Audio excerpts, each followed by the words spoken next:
হযরত ইসমাঈল আলাইহিস সালাম হাঁটি হাঁটি পা পা করে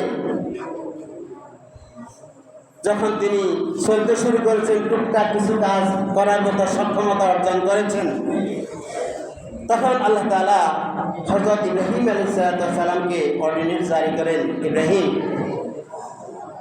তুমি তোমার প্রিয় বস্তুকে কোরবানি করো। তাও সরাসরি বলেন আল্লাহ রাব্বুল আলামিন হযরত ইব্রাহিম আলাইহিস সালামকে এই পুত্রের কোরবানির কথা স্বপ্নযোগে জানিয়েছেন। প্রকাশ্যে যতগুলো পরীক্ষা নিয়েছেন সব পরীক্ষায় তিনি first class first, golden class. আল্লাহ তাআলা চিন্তা করলেন আরেকটা পরীক্ষা বাকি আছে, স্বপ্নের পরীক্ষা, আমি সেটা দিয়ে আমার খলিলকে পরীক্ষা দেব।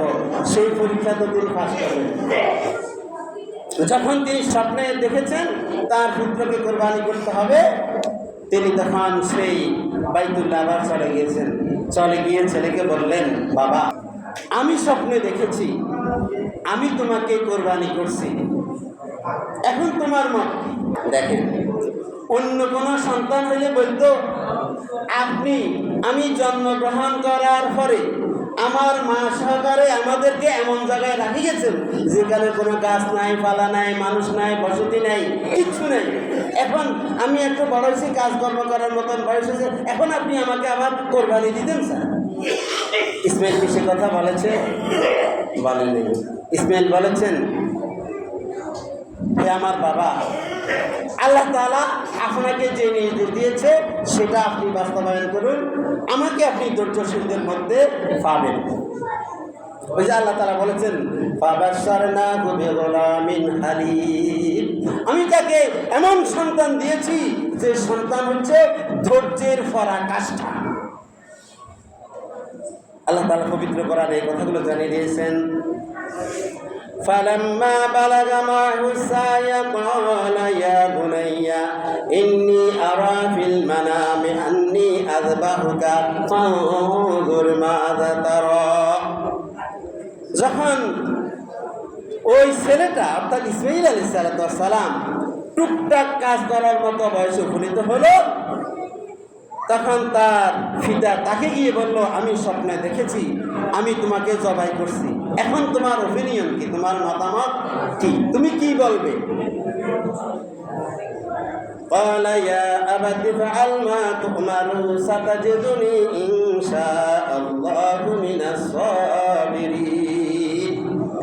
তখন ইসমাঈল আলাইহিস সালাম বললেন, বাবা আল্লাহ তাআলা আপনাকে যে নির্দেশ দিয়েছেন আপনি সেই নির্দেশের বাস্তবায়ন করেন, আপনি আমাকে ধৈর্যশীলদের মধ্যে পাবেন। বাপে বলছে স্বপ্ন দেখেছি, পুত্র বলছে আপনাকে যে নির্দেশ দিয়েছে। তাহলে পুত্র এটা বুঝে আমার বাবা যেন তেন কোনো মানুষ নয়, আমার বাবা নবী, নবীর স্বপ্ন স্বপ্ন নয়, নবীর স্বপ্ন ওহী। সম্মানিত মুসলিম কেরাম, এবং তিনি এখানে গর্ব করিও বুক উঁচু করি বলেন নাই যে আমাকে ধৈর্যশীল হিসাবে ভাবেন, বরং তিনি বলেছেন এই পৃথিবীতে যত ধৈর্যশীল এসেছিল এবং যত ধৈর্যশীল আসবে ওই ধৈর্যশীল মানুষগুলোর মধ্যে আমাকেও আপনি পাবেন। এখানে আরো অনেক কথা আছে। ছেলে তাফসীরকাররা বলেছেন, ছেলে বাবাকে বলেছে, আব্বা আমার হাত পা বেঁধে নেন যাতে করে জবাই করার সময় আমি হাত পা না নাড়ি। তারপরে আপনার চোখ বেঁধে নেন যাতে করে আমার প্রতি আপনার মায়ার কারণে আপনি আল্লাহর হুকুম পালনে কোনো রকমের ব্যত্যয় না ঘটে। আর আপনার মানুষ চাইলে আপনি আমার এই জামাগুলো আমার মাকে দিয়েন যাতে করে আমার মা অন্তত আমার কথা মনে পড়লে আমার এই জামাগুলো দেখে নিজের শোককে নিবারণ করতে পারে, শোককে সামাল দিতে পারে।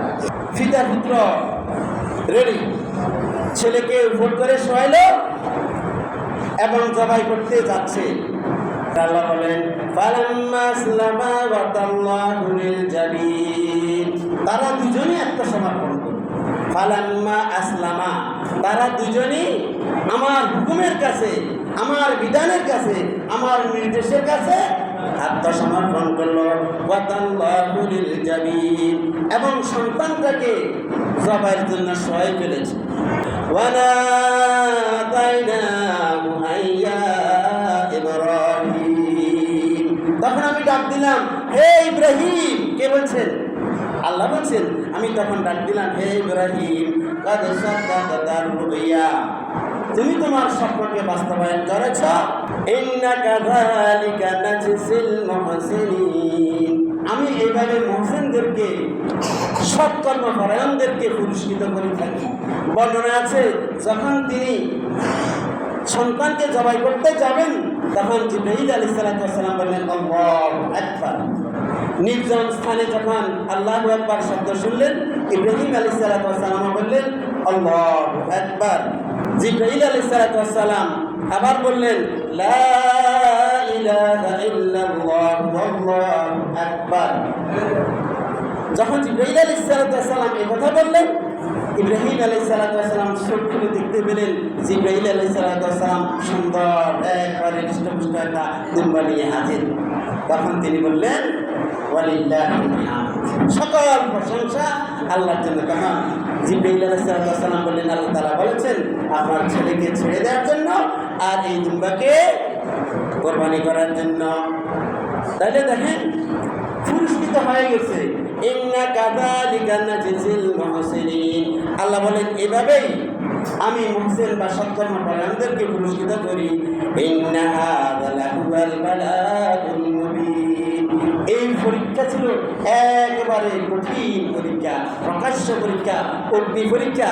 সেই এই পরীক্ষাতে পাস করে না। এই পরীক্ষায় পাস করতে হলে ইব্রাহিমের মতো ঈমান থাকা চাই। ওয়াফাদাইনাহু বিযিবহিন আযীম, এবং আমি একটি উৎকৃষ্ট পশু কুরবানির জন্য পাঠিয়ে দিয়েছি। ওয়াতারাকনা আলাইহি ফিল আখিরিন, এবং পরবর্তী জেনারেশনের জন্য, মানে ইব্রাহিম আলাইহিস সালামের পরে দুনিয়াতে যারা আগমন করবে তাদের জন্য আল্লাহ তাআলা বলেছেন, আমি এটাকে বিধান করে দিয়েছি আজকে আমাদের জন্য। এই কারণেই এই কোরবানি আবশ্যক। সালামুন আলা ইব্রাহিম, আল্লাহ তাআলা বলেন ইব্রাহিমের প্রতি শান্তি বর্ষিত হোক। ওয়া কাযালিকা নাজজিল মুহসিনিন, আমি এভাবেই মুহসিন বান্দাদেরকে পুরস্কৃত করে থাকি। ইন্নাহু মিন ইবাদিনাল মুমিনিন, নিশ্চয় ইব্রাহিম ছিল আমার মুমিন বান্দাদের মধ্যে অন্যতম। তাহলে দেখেন, আমাদের সব কিছু যদি ডিরেক্ট আল্লাহর জন্য হয় তাহলে সেটা মঞ্জুর হবে না, মঞ্জুর হবে না। মুমিনের বৈশিষ্ট্য হবে এমন, সেটা আল্লাহ তাআলা শিখিয়ে দিয়েছেন। কুল ইন্না সালাতি ওয়া নুসুকি ওয়া মাহইয়ায়া ওয়া মামাতি লিল্লাহি রাব্বিল আলামিন, আমার নামাজ, আমার কুরবানি, ওয়া মাহইয়ায়া, আমার জীবন, আমার মরণ, সব কিছু কার জন্য? আল্লাহর জন্য। আমার জীবন, আমার মরণ, আমার জীবন, আমার মরণ, আমার জিন্দেগি শুধু তুমি, হায় শুধু তুমি, যে শুধু তুমি। কে? এটা হচ্ছে মুমিন। মুমিনের খাওয়া, পড়া, ঘুমানো, বেঁচে থাকা, মরে যাওয়া, সব কিছু কার জন্য হইতে হবে? আল্লাহর জন্য। আল্লাহ তাআলা আমাদের সকলকে আল্লাহর জন্য হওয়ার তৌফিক দান করুন। আমিন।